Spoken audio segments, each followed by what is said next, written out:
Get your finger out. 9 minutes early you posted that. Let's have a look. Evening everyone. I don't know if that, is that light a bit too bright in the back there? Let's have a look. Oh, it's dark and cosy. At last we get to meet Brian Clarkson. How are you, mate? All good. Fantastic trip to Open for all the winners. Awesome fish. Great trip. I think. Great film. Thank you very much. Yeah, that's Brian.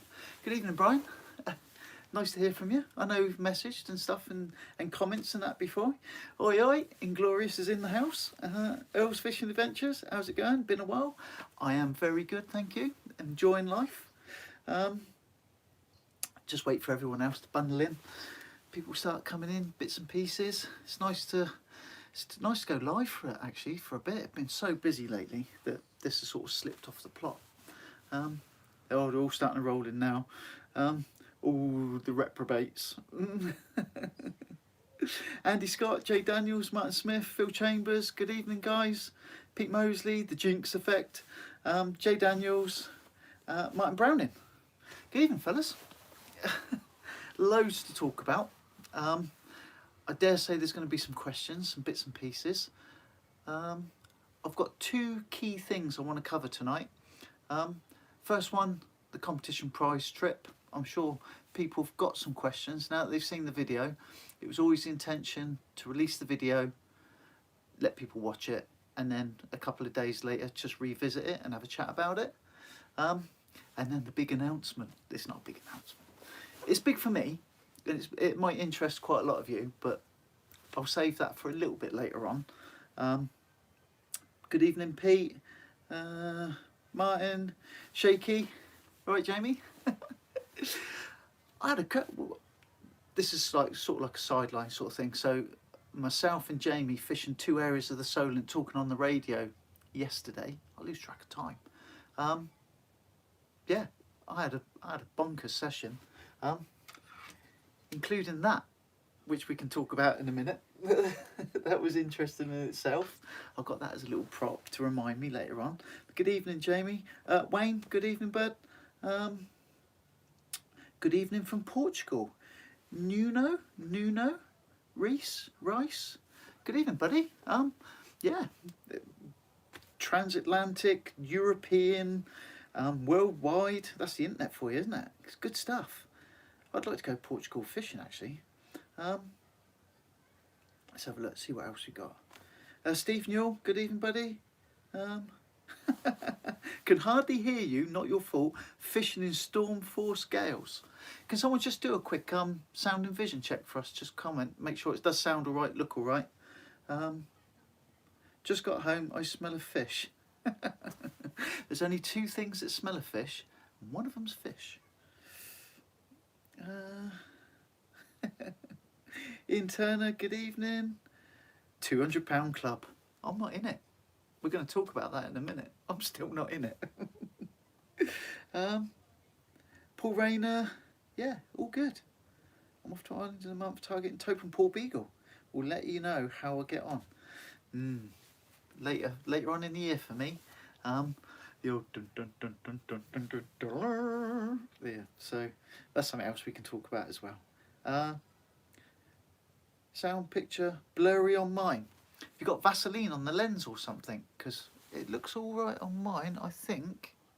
Yeah, it's all clear on mine, mate. That I can see, but obviously I've got the sound turned down so I can't hear what's coming back out. Sounds good, looks good. Cheers, Jay. Thank you very much. So where to start? So in the run-up to the trip up to Oban, there was all that sort of bit where we couldn't get hold of Chris, and I can't remember who it was on the channel, but someone on the channel actually tracked him down for me on my behalf.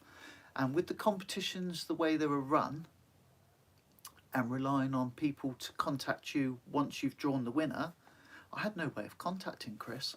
And someone on the channel tracked him down. I'm going to keep an eye on the messages in case someone says anything. It was Ian. Okay, so thank you very much, Ian. It was very much appreciated. So made contact with Chris and Si, made provisional arrangements. And Chris had sort of some issues with his car. He's been let down by his mechanics and a problem he's had with his car. So right at the last minute, 3 of us bundled in a car. I got a hire car. The plan was to take the fishing wagon, but then the more I thought about it, how much I'd save on the fuel on the return journey and the comfort and the 100% reliability. There's nothing wrong with the van, but you know, it's an older van. It worked out cheap enough to get a hire car. Got the hire car, picked it up, we collected everyone.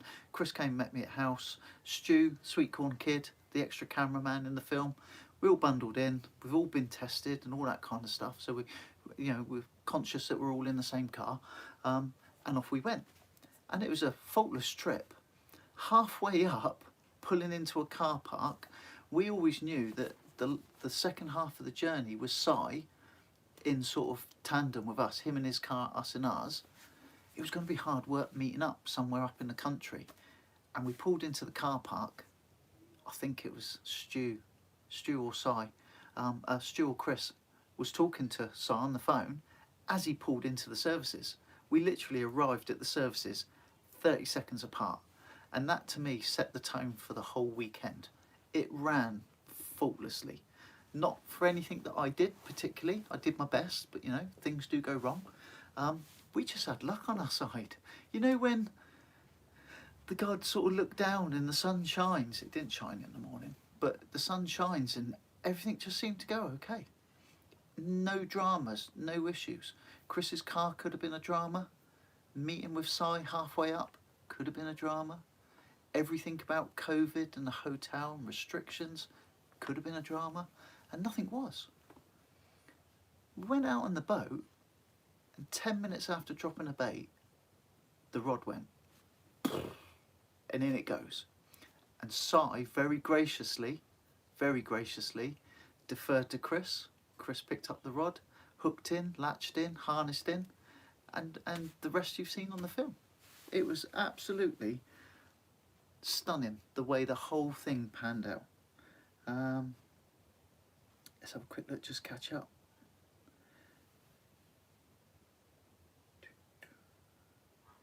Yeah.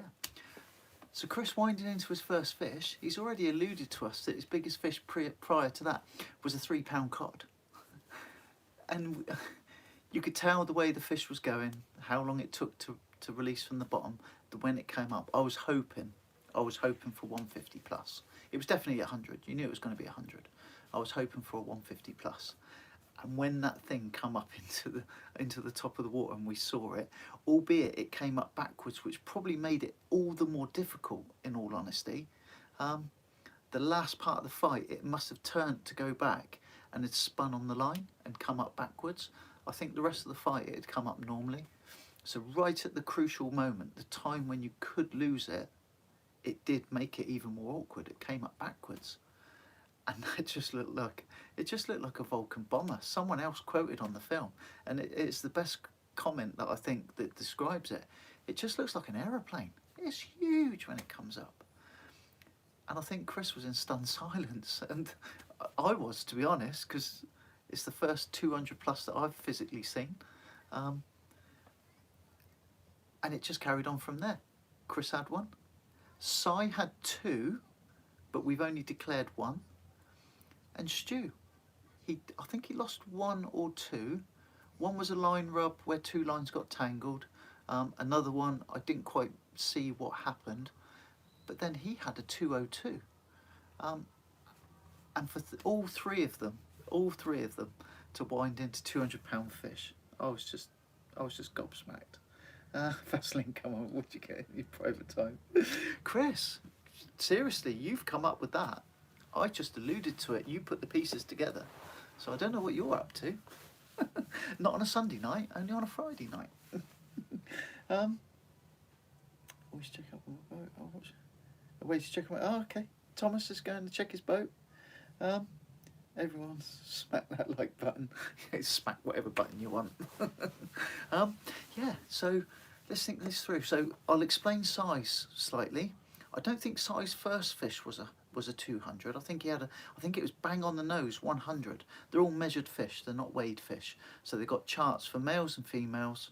and it's provided by the university because there's an ongoing study tagging and releasing and to recognise and photograph fish and all that kind of stuff. So all the practices that we're doing is recognised by the group study that's actually going on. So yeah, I think his first fish was 100 and the second fish was a strong 200. But later on he had another one that I think actually genuinely was the heaviest fish of the day. And Lee will back me up and even quote or comment on this to what you think, Lee. But it was such a thick set fish and possibly pregnant. So Lee was very careful with this one, spent a lot of time with it, looked after it, and was very gentle with it overall. If you hook a fish and bring it in and then find out something like that, you just do the best you can. Try not to traumatise it in any way. But yeah, plenty of water, carefully looked after. But it looked like it was heavily pregnant. It was a big female and it had a big section of tail missing, or at least a few inches. So by measurement, it came in at 198. It wasn't a 198. I think it was possibly a 210, 215. And because it was hard to tell, because how deep and thick set it was, it could have gone more than that. I genuinely think it was pretty much on the money for a 200. It was totally different in shape and size to the others with the way it was set. An amazing, amazing fish. Chris Timms, good evening. Charlie McDonald, let's have a quick look. See you catching up. I've started something now. We're not going to go into the Vaseline route. You've clearly got Vaseline on the mind. Watching from Guernsey, strike fishing. Good evening, buddy. Big side fisherman, evening all. Saltwater fishing, evening gorgeous. Hey. I was a sailor. Right, so yeah, so side, I'm confident it was a declared 200 and a 198. But that was because we went purely by the measurements. There's no doubt in my mind that fish was bigger than 198. So in fact, I think we have 4, officially 3, possibly 4, but declared each of them having their 200-pound fish. And my PB still stands. I say still stands. I did beat it on the day at 188. I was chuffed to bits, absolutely chuffed to bits. An increase of £6 over the 182 last year. But yeah, the 200s are coming thick and fast, and I didn't get one. That's fishing, though, isn't it? That is fishing. Right, jinx effect. We're going to knock that one on the head now. Because have you found it? Have you looked for it? Anyone that's reading the comments will know what I'm on about. Jinx effect at 1910.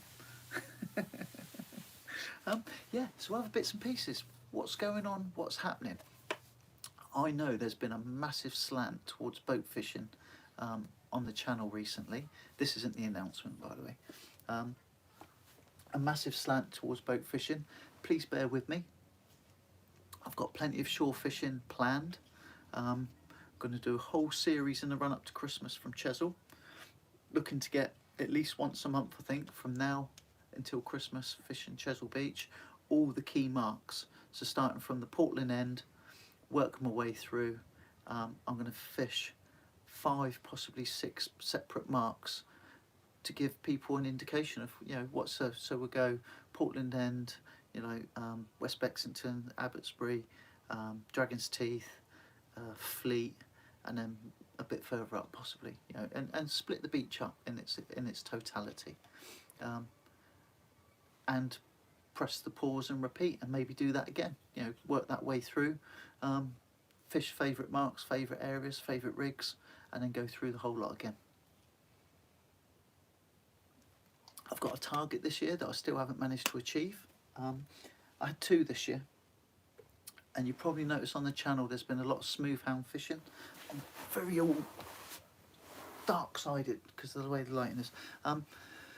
So one of the things I was looking to do this year was smooth hound. I really wanted to capture the takes. So last year I caught and filmed smooth hounds. Wasn't particularly good footage. Learnt some lessons, tried some new equipment, and I think both from shore and the boat, I think I've crossed that bridge now. I think I've ticked that one. The smooth hound footage, the double take on the boat still makes me chuckle. I had that again yesterday. I had two on at the same time. I should listen to people really and only fish one rod, but at least I'm not greedy with 4 out or 6 or 8, or I've seen boats with like 10 rods out. So I was fishing two rods. I was convinced one with a bream rig, a size 4 octopus hook, a tiny little slither of squid on it, and I was fishing for black bream. And then I had the other rig out, big running ledger, big hook, big bait, and that was out there for a hound. The first one that went off was the bream rig, size 4 octopus hook, £8 smooth hound. I'm only telling you this because I can't show it on film because I got the curse of the sound. No sound. The whole footage, everything I recorded that day, not a single sound, not a peep out of it. I was devastated. There was some really nice footage on that one as well. Tony, good evening, buddy. Caught a 20-foot rib. I don't want to sound like a black cat. I don't want to be Bagheera, but the last time I fished Town Quay, both my rods caught a 120-foot ferry. For some reason, he decided to come right in close to where all the fishing, on Town Quay, where everyone fishes. It was the last boat of the night. Instead of going out in the channel and coming back in, he took the shortcut. I had my back to my rods baiting up, and both my rods went, dragged along to the side, and luckily enough, a guy next to me gave me a knife. I just cut my lines. That was the last time I fished Town Quay. I haven't been back since. John Humphreys, good evening, buddy. Yeah. So where was I going? So yesterday it was a bonkers day. So the smooth hounds were so prolific, and they have been recently. There's definitely a change in numbers in smooth hounds. There's more smooth hounds in the Solent than there are mackerel. I can't find a mackerel for love nor money. I can go to one mark and catch smooth hounds within minutes and continue to catch them all through the day. I thought I'll try something different. I know it's capable. It would only be my limitation. I thought I'll use my 60-gram lure rod. You know where this is going, don't you? Because I've already shown you the bit. I used my 60-gram lure rod, my Abu Black Max, and my little 40 size reel, albeit with 18-pound mono on it, I think it is. I'll catch a smooth hound on that. That'd be fun, he says. And that's the result. So I played the fish. I landed the fish. But as I got it under the tip, and I am guilty of this, it is a bad habit. And I was corrected on it recently by one of my buddies. I won't say names because it makes it sound a bit pretentious, but I was told recently I was doing it. I lifted my tip too high as I netted the fish, and that is when that broke. So there was no stretch left in the line. Line was maxed out. If I'd have just played the fish to the side and hand lined it to the net and netted it, I'd still have my lure rod. So that's my fault. But I caught an 8 or 9 pound smooth hound on a 60-gram lure rod yesterday, and it was good fun. It was good fun. Let's have a look. You lot are all going off on. I'm not even going to discuss what you guys are discussing. 20-foot rib. Said hello to John. Jay Daniels, message retracted. Chris Timms, Mark. Mackie in full force at Methil and other areas around. Yeah, everywhere else around the country. But we've got these factory ships that trawl through the south coast region, and they don't even retract their nets. They just hoover from the net. They leave the nets out permanently, and they follow the migratory shoals. So it worries me the effect it has on other species, because what I have seen recently, and this is where I think the balance is being tipped, and it's a genuine concern actually. So I saw birds working yesterday, typical fishing, small boat angler, steamed over, drifted into the centre of the diving flock of birds, and I can see the birds coming up, and they've got little white, they're either small sand eel or small bait fish, and the whole water was alive. So I put the feathers over the side, straight in. I'm like, oh good, fresh bait, because that's what we all want, don't we? Don't want to take tons of it, just want enough for the day. String of 3 bass, all about, I don't know, what's that, 4 or 5 inches, you know, that sort of size, little prickly little characters, trying to unhook the sabikis. And I'm thinking, right, so the bass are here, but the mackerel must be, you know, balled up or close by. They must be chasing the bait fish as well. So I spent the next 15 minutes drifting, moving around, drifting through, keeping an eye on the sounder, just bringing up strings of bass, strings of bass, strings of bass. And I've seen it a few times recently now. No mackerel, for want of love and money, but lots and lots of bass, and bass in huge numbers. And when I'm talking huge numbers, to give an idea, 2, maybe 3 football pitch area size of spread out feeding bass shoals. I see it outside of the Bewley River a couple of weeks ago, and I saw it outside of the Hamble River yesterday. So it's not even in one place. You know, if they are moving around, if they are separate shoals, they are like mega shoals, huge shoals of school bass. Nothing of any size though. Nothing. If you put a bigger lure over and do any of that, nothing happens. If I go somewhere else, like the hot water outlet or any of the known bass marks up the rivers and stuff like that, then they're a different stamp of fish. But these big shoals that are feeding on bait fish, they're uninterrupted. They're absolutely huge, massive. And is that because the mackerel aren't here? Or is that normal and I've just not seen it before? I don't know.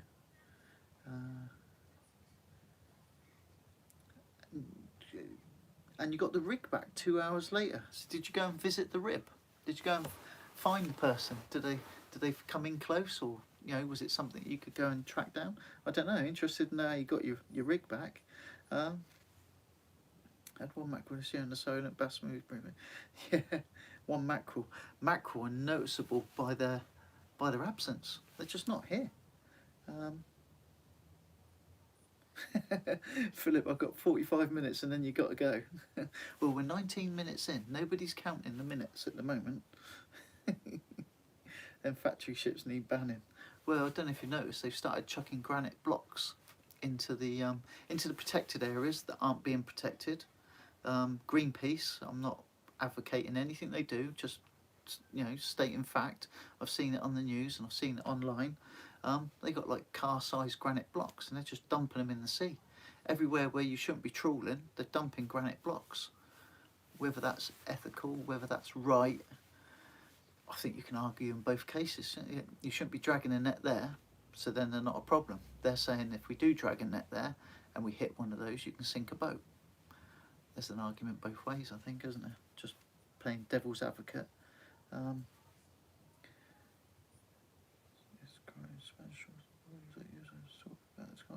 Yeah, fishing in general. I've seen a significant change. I can only speak from my local area, Southampton and the Solent, from being a kid fishing, you know, cycling down the beach and fishing down the beach, to where we are now. There's been a massive swing in species. So we've all but lost flounder. Last year I tried 3 sessions in all of my known places, and managed one very poorly small, tiny, teeny flounder, where we used to catch dozens, of significant size as well.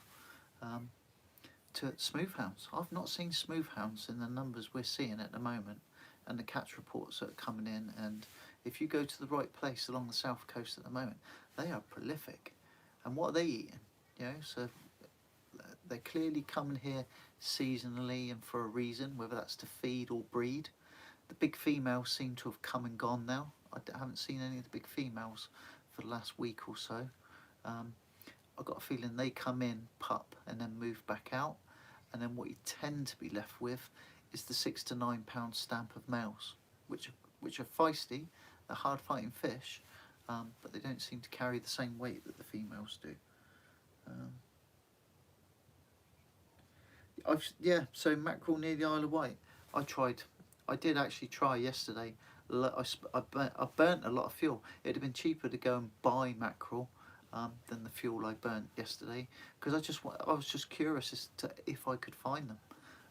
All the usual places, all the known places that I know of, within a certain, you know, I wasn't going to go too far chasing them. Didn't see a one. I think I drifted a bait ball. I don't think it was mackerel because they didn't take the feathers. I did drift a bait ball at one point, showed up on the sounder at the right sort of depth, you know, that 10 to 15 feet, anywhere between 10 and 20 feet usually. Yeah, but I didn't see any. Yeah. So you could say I'm part of the problem. If I'm out there chasing and with a small boat and a finder, I can accurately find even the smallest amounts of them, and I'm taking a few of those. Maybe I'm part of the problem. You know, if they're taking the bulk, and then I'm going behind and just picking out the odd few that are left, what chance have they got? I'd argue that I would only ever take my fill and move on, do something else. Those ships, I don't know how they can be justified. Yeah. So you've got to be careful with your minimum sizes as well. I've got the minimum, well, I'm filming on it at the moment, but I've got minimum size data sheet on my phone. I don't presume anything. If I think I'm going to keep something, I check on there, and that gets updated. I think that's from the Angling Trust that comes from. I should put a link up to something on that, shouldn't I think. Skippy Kung Fu, SKF. I had so much footage on that last video. So 2 cameramen, 4 cameras, 2 drones, and it was difficult. It was really difficult, because if you film, excuse me, if you film with 1 camera, you've got a natural timeline, you know, because it's filmed in order. Even if you film with 2 cameras, you can weave in and out of the 2. When you've got 4 cameras and you're trying to keep the timeline, I think there might have been 2 aspects in that film where I slightly lost the timeline, but the fish are correct, if that makes sense. Yeah, that's probably one of the hardest films I've had to edit, and I did struggle with that one, to be honest. Sweet Corn Kid, Stu, the second camera, the 200-pound club, skate fisherman, first ever skate out of Scotland, and a 202-pound skate. Congratulations, buddy. You deserved it. Run live with tons of mackerel. Oh, right, yeah, so that's the problem we've got. So there is one place where I know there are definitely mackerel in Southampton water. I know they're there. Not allowed to fish there. I got told off the other day. The harbour master, he was very nice actually, and I think because of my attitude towards him as well. I acknowledged him as soon as I see he was heading towards me. Just put my hand up in the air. He come over for a chat. He said, "You can't be here. You're too close to these ships, this jetty."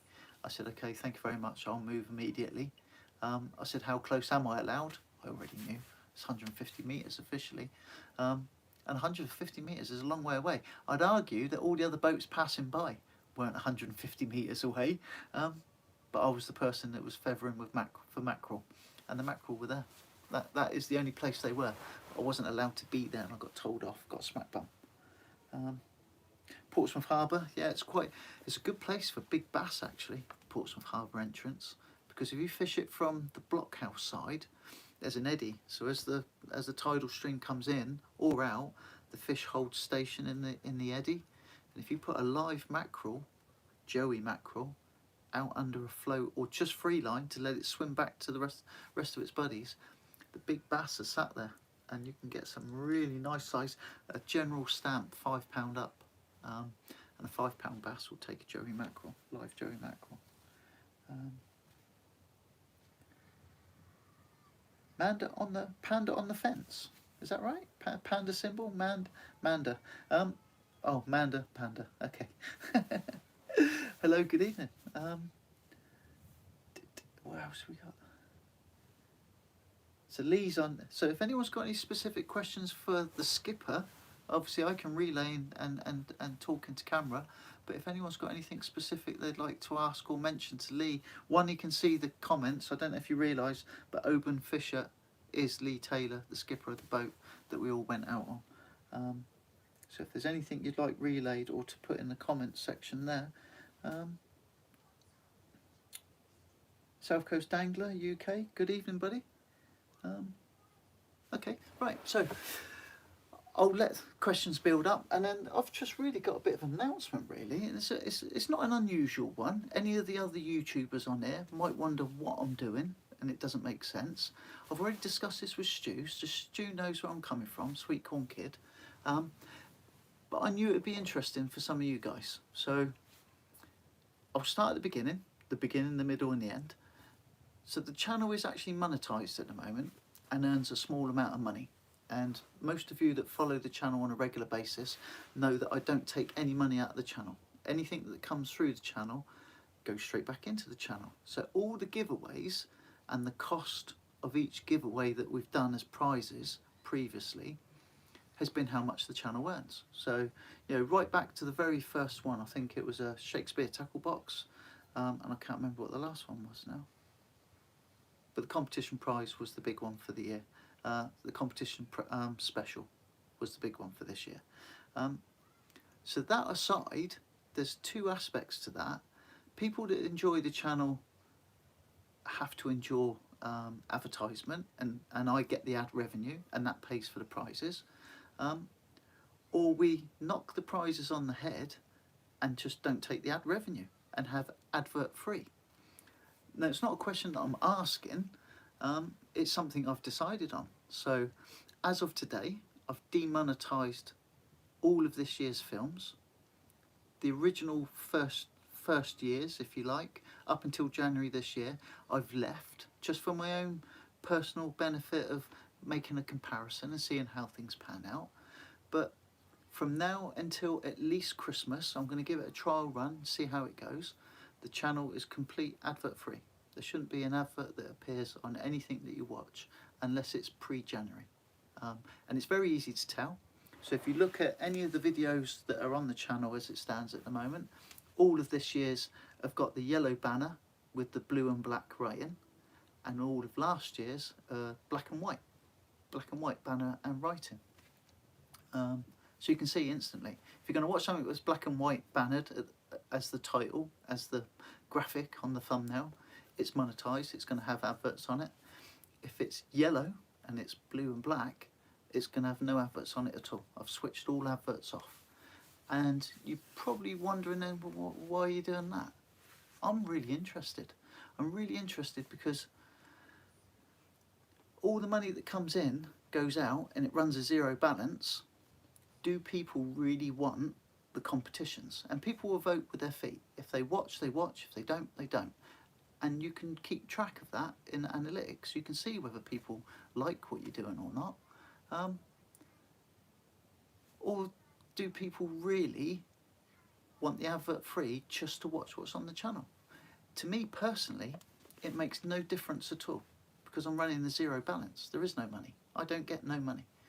So it boils down to, do people want adverts interrupting what they're watching, or would they like a monthly competition paid for because they watch the adverts? And even though you could do a poll and ask people what they want, I think I'd very much appreciate if people were patient enough to just let me run this out. I don't think I'm going to upset anyone. I don't think I'm taking anything away. If anything, I'm trying to offer more, to the point where there's no adverts. Watch any film you like. Watch the back catalogue of everything this year. There's no adverts. There's no interruptions. If you've got a favourite, watch it a couple of times. If you haven't, move on. Watch something else. What I'm trying to say is, I'm trying to either improve it or find out truly what people would like. If people don't mind the adverts and they want a monthly prize giveaway, I'll do that. Christmas onwards, we'll go back to that. If people just want advert free and they just want to watch what's on the channel, happy days. That's still zero balance. It makes no difference. I'm very interested to know what you think. I'm really keen to see how it pans out. It's interesting to me.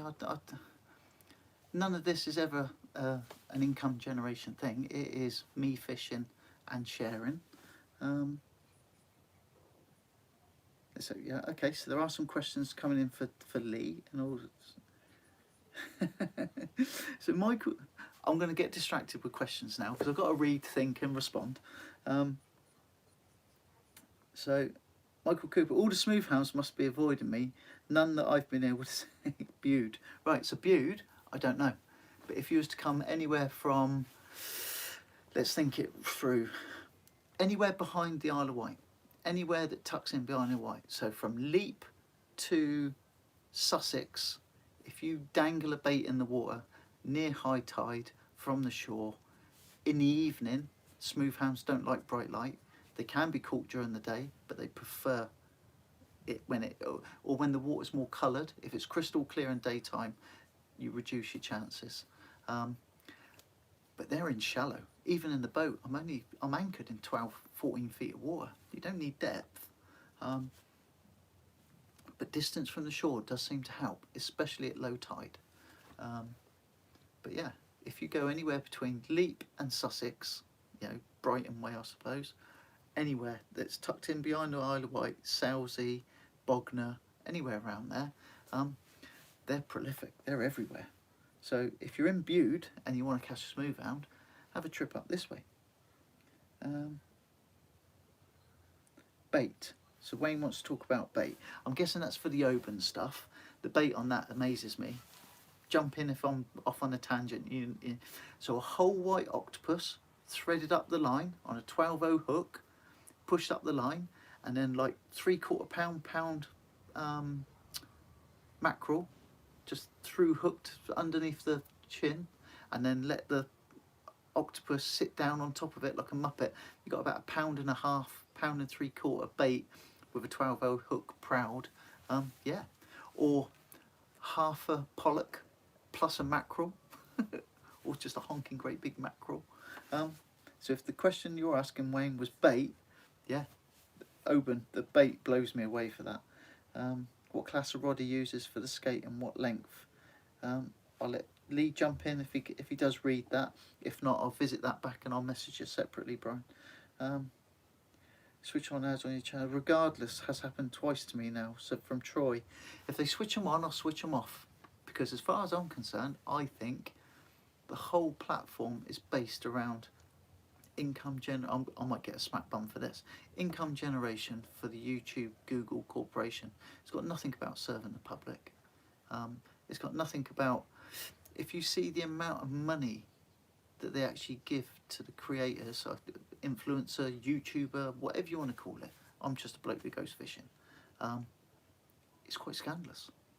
And when I say quite scandalous, I worked it out, and it really did. It brought everything right into context. If every subscriber gave 1p per week to a channel, that would be 4 or 5 times the annual revenue for the channel via advertising. You couldn't split a penny down any smaller weekly to make it what they actually give you, the money that they give you from the ad revenue. It is shocking. It is absolutely shocking. When you stop and think it through, what they pay people for using your footage and your creativity and all that kind of stuff is, yeah, I'm not going to go too deep into it, but yeah. Yeah, raw YouTube. So Pete Mosley, that's what I'm thinking. Raw YouTube. No ad revenue for me, none for them. Just a platform, show my films. And if they start switching my stuff on, I might have to look for a different platform. I suppose it's the ultimate thing. But you know, again, that's something else. Just like watching the vids. Yeah, absolutely, mate. And for the jinx effect, does the advert spoil? Do you know when you have to wait, and then it does the 5, 4, 3, and then you can skip and move on? Does that interrupt you watching it, or would you prefer just hardcore? If it's a 30-minute film, it's 30 minutes and you get to watch it, beginning to end, no interruptions. So Mike, yeah, catching up later. It's a beautiful live stream, isn't it? A lot of people don't see it because it's a separate tab to watch previous live streams. You can go onto another tab across and click live and watch previously, because they're recorded and they're still kept. Owen Morris, yeah, find adverts to be a pain. George Ray, good evening, buddy. As I get annoyed by the ads, I do buy much and bits from YouTubers, help get covered. Yeah, okay. So yeah, so Chris, yeah, I understand what you're saying there. So you're paying for premiums to be ad free, and you feel like you're supporting a channel if you buy their merch and stuff like that. Yeah, I totally get all that. I think genuinely, if there's a lot of expenditure to do something that helps, but yeah, that's very commendable. I do understand that, but then I do get the feeling that things like premium, that's quite expensive, yeah, in the whole scheme of things. One man and his rod. Every man's got a rod. I watch your videos for content tips, catch sports session, and not bothered about giveaways personally. Okay, yeah, I totally understand that. Giveaways were my way of maintaining a. It wasn't to try and, like trying to persuade people to watch. It was more a case of, I really, for tax reasons, I didn't want the money. I wanted it to go circle. If it came in, I wanted it to go back out. Ian Oliver, good evening. As we're paying about, so I've never actually found a truth on here. Okay, so maybe because it's just minimal adverts. You don't click every box and say I want all the ads all the time. Although I did get someone message me once saying they had 13 ads, but I think the adverts are they're clever. They target you with the adverts. So maybe if you're getting 13 ads, it's because you've watched some ads in the past and they think, oh, he's taking notice. He's not clicking skip. He's watching them. We'll send him some more. I don't know. I genuinely don't know how it works. George Ray, please leave a like for Mark. The only problem, see, I think, I'm on a bit of a rampage here, aren't I? Likes are a bit of a weird thing as well, aren't they? Because you like something, there should be a like where you just like something, and there should be like a like and save. It doesn't mean just because you like something, doesn't mean you want to like it and to save it.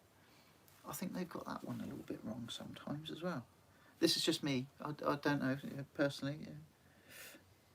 Yeah, 50 to 80 pound test. There are 3 different lengths on the boat. 50 to 80 pound test. Yeah. I'm looking at some big boy rods for September's trip, and you're gonna have to keep guessing because I'm not going to tell you. I'm going to be a tease. Some people might have already guessed what I'm going to do, but yeah, going to do something in September. Will you be doing more live chats with less ads? This shouldn't have any ads. This has got demonetized. So live chat shouldn't have, everything's demonetized for now. Unless you've had ads come up. I'll be very interested to know if you have, because ads aren't selected for this film. Ad free for me. Yeah, just cancel them. I understand, Brian. I watch YouTube as well. I watch all this. I watch pretty much all the same videos on my analytics. It shows me, if you're watching this channel, what else you watch as well, what other channels. It comes up with the top 10 of what else you watch. I pretty much watch all of those. I love Fisho. I watch Troy. Saltwater Angler, Inglorious, John Locker. And Stu and Shakey's. I don't want to miss anyone out now. I've started naming them, but I watch all those. I enjoy watching them. Let's have a look.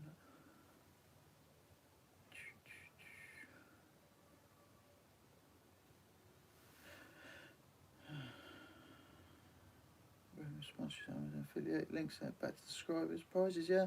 So one man in this rod, that's exactly how I've been running it. And then I just thought to myself, do you know what? I'm just going to try it this way for 6 months and see how it is. Who else we got? Wild Bloods, oi. John Smith, good evening.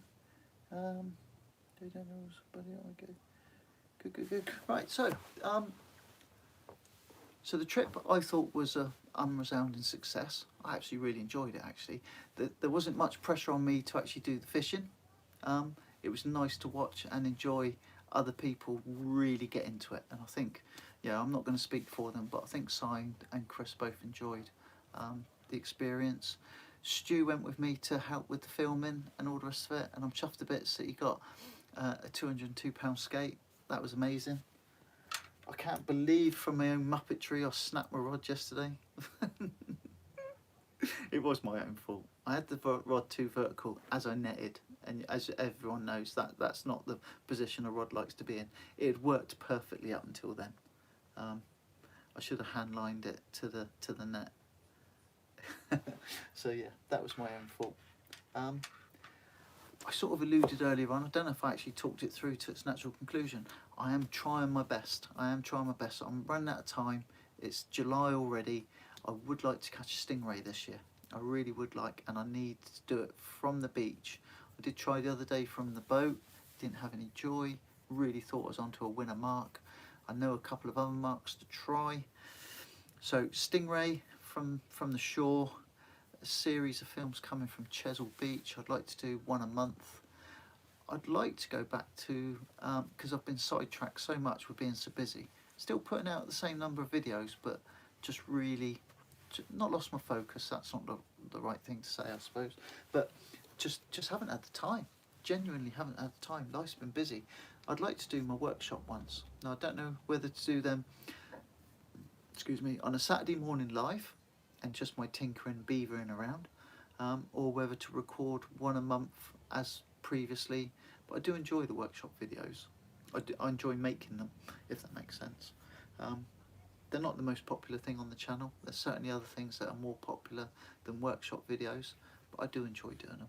So my pitch now is a series of films going to be coming up, shore fishing from Chesil. I would like at least one visit up to, restrictions allowing, up to Somerset Mine Headway. There is a few more things from the boat I want covered off. There's a big trip for me coming up in September. Then the swap to winter fishing, and I'm going to heavily target cod this winter season. And the reason why I even mention that now is I'm already prepping for it.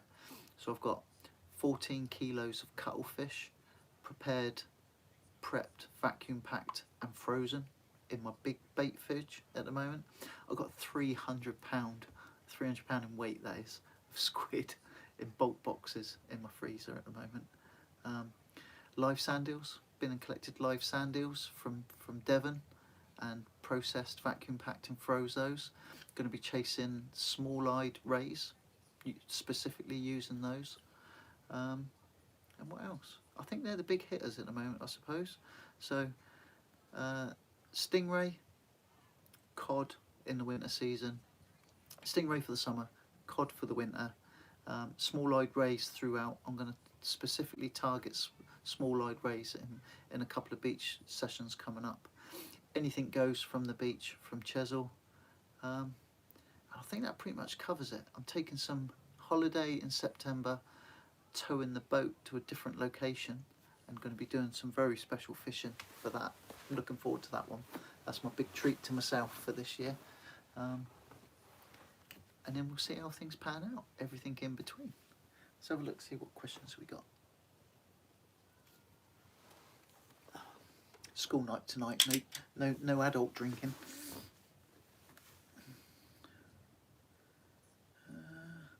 Smash fishing, good evening buddy.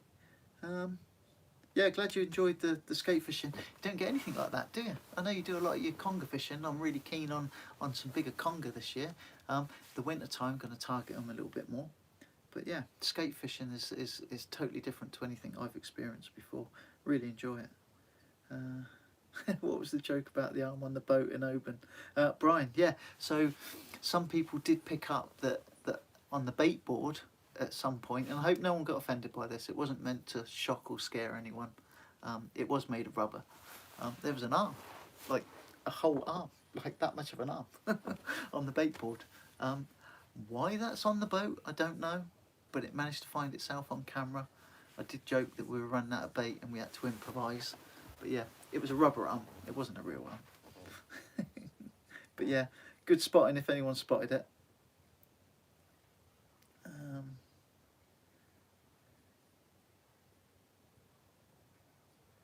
Short and kayak fishing, nothing productive, but you're a decent guy. Well, shucks, thanks. No, I appreciate it. Don't take compliments very easy, do we as men? Just don't do it. Women like them, and we're wrong if we don't give them. Nothing untoward that I'm trying to say there, but it's true. But as blokes, we don't take compliments very well. I don't take compliments well. So the arm on the boat, yeah. Well done if you spotted it.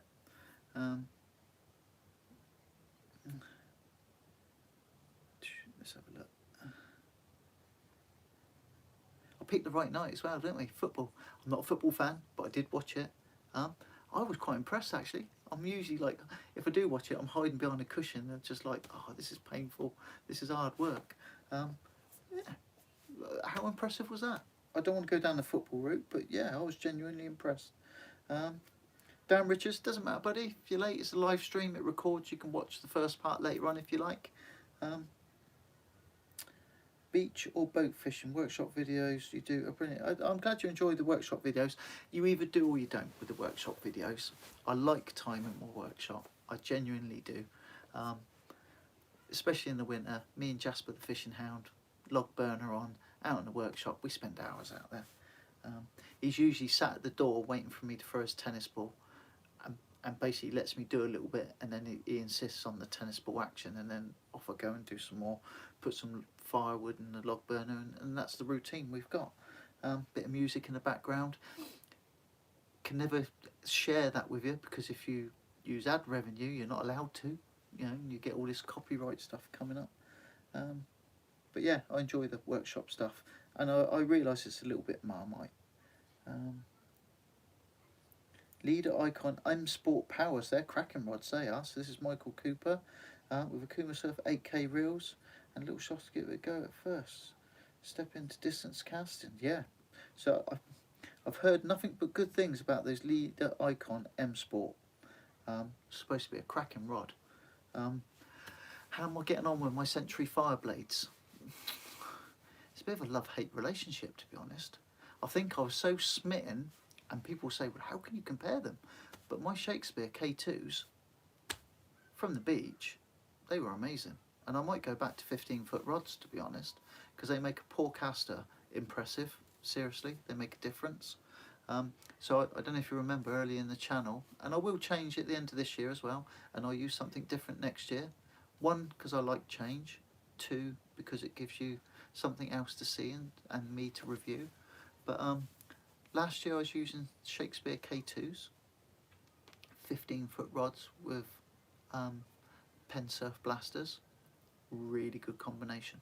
I'd go back to that without hesitation. This year I started on the Fireblades with the 525 Mag 3s. I'm not keen on those 525 Mag 3s, to be honest, and I'm not blown away by the Fireblades either. So that might be a bit controversial for some people. They might like, get you. No, it's just a personal preference. I'm not sold, to be honest. So recently, for the hounds from the shore, I've put Daiwa BGs, which were my big specimen reels for shorefish skate fishing, shore skate fishing. Took the £90 braid off and just put normal mono on. And I've been fishing the Fireblades with those. And it's still not a balanced outfit. It's still not. I wouldn't recommend it, put it that way. If someone said to me, what should I spend all my money on, you know, my hard-earned money, I wouldn't recommend those as a combination. And the Fireblade, I'm not sure I'd recommend on their own either. And that may be a bit, but I'll get to the end of the year and I'll do a roundup and I'll give all my thoughts and views towards that. But those Leader Icon M Sports, I'm hearing very good things about them. Jason likes the workshop ramblings. I've already said that Dan's late. Have to get you a gilt head. Right, yeah, so I did miss that one. I would like to catch a gilt head bream. And me and Stu have been talking about that one. Stu's going to help me out with that, I think. So we're starting to rub sticks together, make smoke. You know, we've got a mark. It's just finding time. You know, Stu's a busy guy. I'm a busy guy. Two busy guys trying to find a time to go fishing. It's a nightmare. Martin Browning, workshop rambling is like having Jack back in Out of Town. Jack Hargreaves. I might be influenced by that because I used to watch that as a kid. I know I've said it on plenty of my videos before. I like watching Out of Town. Jack Hargreaves, he was good. I'm not having even comments which I'm going to change because it's very important to leave comments. George, yeah, it's up to you, buddy. There's no pressure from me. I'm not fishing for comments. I'm not fishing for. There's always a thing about subscriptions. I do like subscriptions. I genuinely do like subscriptions. It helps me to gauge whether I'm going in the right direction. I'm going to film what I do. Whether anyone wants to watch it or not, I don't know. It always blows me away when some of my videos, the numbers on them, you think, wow, really? People watch, you know, a lot of people taking time to watch that. It's nice. You could say it massages your ego a little bit. Of course it does. If other people are enjoying watching what you're doing, it's worth putting it out there, isn't there? If no one was watching it, it wouldn't be much point putting it out there. It's just called the smallest smoothie I've ever seen. Steve Newell. Right. Last year, I went down to Netley Pipe. Anyone that knows the area knows what I'm talking about. It's a little slipway, and they call it Netley Pipe because it's in Netley and there's a big pipe. I caught a smoothie that was about that big. It was tiny. It was almost the ragworm. If you'd have stretched it out, what was on the hook was probably the same size as the little hound. Yeah. So at least you had one. At least you had one, mate. 8 inches, an 8-inch smooth hound. That's tiny, isn't it? They're weeny.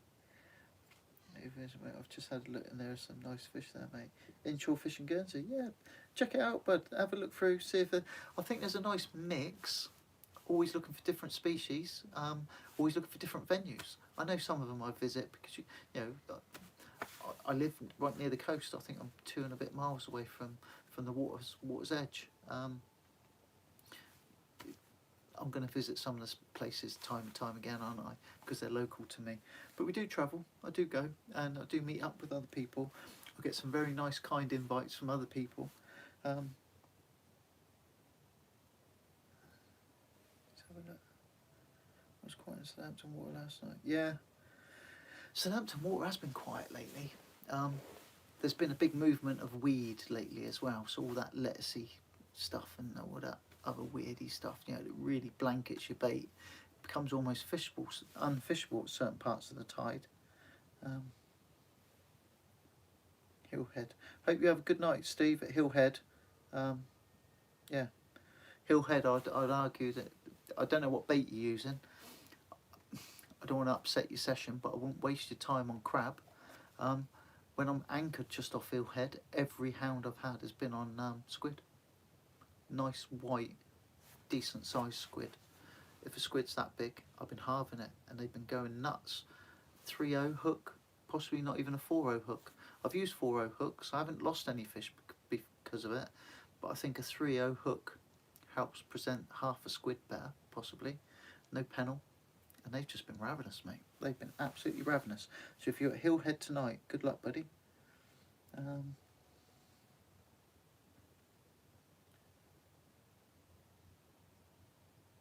Yeah, I picked up a fireblade and didn't like it. Right, so that's from Dino. I've heard that from a few other people. I don't want to be swayed by what other people think about them. The quality of the rod is okay. Is it worth that money? Oh, the bag's shocking. I've put them in the Ian Gold's bags. The quilted padded bags, the Ian Gold's design. Yeah. I'm catching on whole prawn with a little bit of squid and rag wrap. That's a very posh bait, mate. I'd quite happily have that as sushi. John Smith, good evening, buddy. Been getting hounds on rag tipped off with squid. So ragworm is a very underrated bait. So because I've been chasing for a stinger, albeit not quite possibly the prime times for stingers, as in tides and days, because I'm working, stuff like that, I've been going through a lot of ragworm. Using a lot of ragworm, pound and a half, £2 on a short session, using like 6 to 8 ragworm, you know, significant amounts of ragworm, catching hounds on that. Hounds love a ragworm, absolutely destroy a ragworm. The attraction for me for using hardback crab live, some people don't like that, or frozen, because I've got some in the freezer now, is it's free, readily available, really easy to collect. You're not breaking your back digging it. You're using like one of those little washing bags with some bacon or chicken or some old bait in it, and just over a harbour wall I've got some proper little drop nets that you put like a mackerel head in the centre under a metal band, leave it over the side for 10-15 minutes and pull it up. You've got 8 or 9. You only need 20 crabs for a session. 10-15 minutes with 2 nets and you've got enough, and they've cost nothing. About that sort of size, not quite as big as your fist. Fist is too big, half the size of your fist, with a 4.0 hook through the back legs.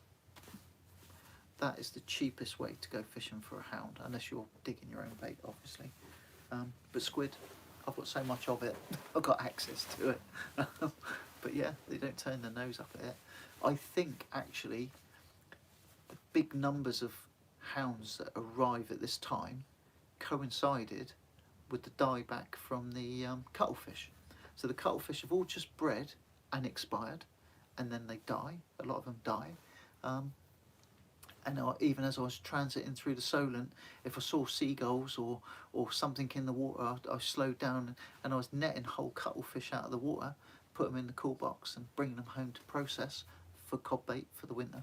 I bought a load from a trawlerman who'd caught a load as bycatch. That worked out quite nice.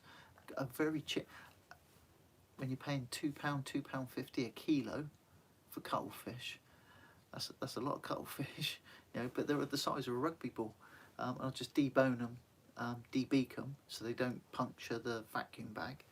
Put them in a vacuum machine, vac them right down so they're nice and flat and spread out, and then freeze them in layers, you know, and stack them in the freezer. So I don't know, I've probably got 30, 40 now at the moment, and I'll carry on.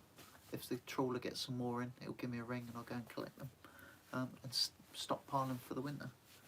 So I'm jibber jabbering, I'm going off track. But ragworm, yeah, ragworm will pick out most things, I think, but I am hoping for a stingray. I think if I put a bundle of ragworm on a hook enough, eventually I might get lucky. It's a numbers game, isn't it?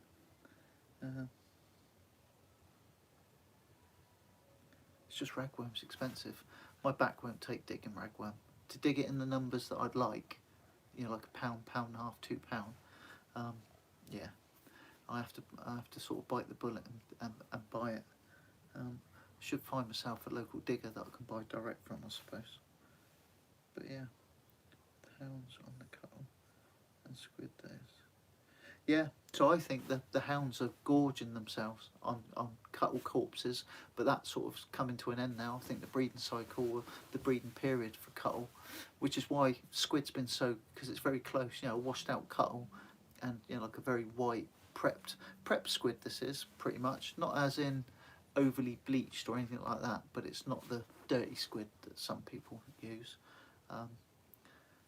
But yeah, that bait works really well, really well.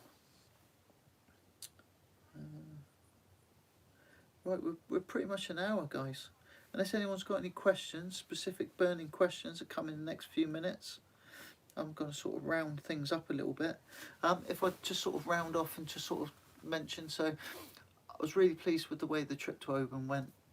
Met some fantastic guys, Chris and Si, absolute champions on the day. Angling, personalities, you know, good fun. We socialised and drank in it in the evening. Spent a day on a boat. You know that can be awkward if the people aren't nice people. Instantly knew that Si and Chris were absolutely amazing guys. Good anglers. Really deserved everything they got on the day. £200 fish, absolutely stunning. Just can't say it enough, absolutely stunning. Lee, top skipper. If you fancy it, go yourself, get in touch with him. His phone number, he said to put it in I could put it in the description, which I have. Try it for yourselves, save up your pocket money, get permission, look, cut the grass loads, wash the kitchen floor, whatever it is you need to get permission from the other half, and then get yourself up there and have a go, because it is amazing. I am considering organising it myself once or twice a year. I talk to Lee and charter the boat, and you know, like as a paid charter, I can't afford to subsidise it or pay for it, but I'd quite happily arrange it if people would like to go, and you know, get the dates set and all that kind of stuff. So that's something to look out for in the future. What's happening? There's going to be a bit of a bias switch towards some shore fishing. Definitely some Chesil visits coming up, definitely on the cards. The winter time, there'll be a heavy priority for myself on cod. Really want to go for a cod this year, and I'll be pushing hard to try and get a double figure cod. I'll put the hours in, see if I can winkle one out. A double figure Solent cod is not easy to come by. We'll get into nearer Christmas time for the big eels. We'll look at some big congers from the boat, but all the way through that, I'd like to do some small eye specific, fishing using sand eel, some of the Bournemouth beaches, Hordle, Barton, you know, Southbourne, all that sort of area. And that's pretty much where we're coming to an end really for this chat. So workshop videos once a month, a slight slant towards some beach fishing over the coming months, some very specific targets, and continue as we are, albeit for the next 6 months ad free, no interruptions. I will keep a close eye on it. If they start to sneak the ads back on, or if anyone spots a video that I don't know if they can do that, but if someone spots a video and they get pestered by ads, then let me know, because I can go back in and switch it off. But yeah, that's pretty much it. So I'll just have a last quick check to make sure that there aren't any other bits and pieces that have just come in. Yeah, train up to Oban. That's worth mentioning, Stu. There is. You can train straight to Glasgow, Glasgow to Oban. On Southbourne Beach. Have you fished it before? It only been my second time. I'm on sand eel, rag, lug squid and black. Right. So very quickly then, Lloyd, there's 2 gullies. I know they've dredged it heavily, but predominantly there's 2 gullies. One just beyond the groins, then there's a sandbar, and then there's another gully. Second gully for the larger small eyes. Distance cast, got to be your extreme distance to get into that gully. If your bait's on top of the bar, it's pretty much not fishing. The fish transit along the gullies.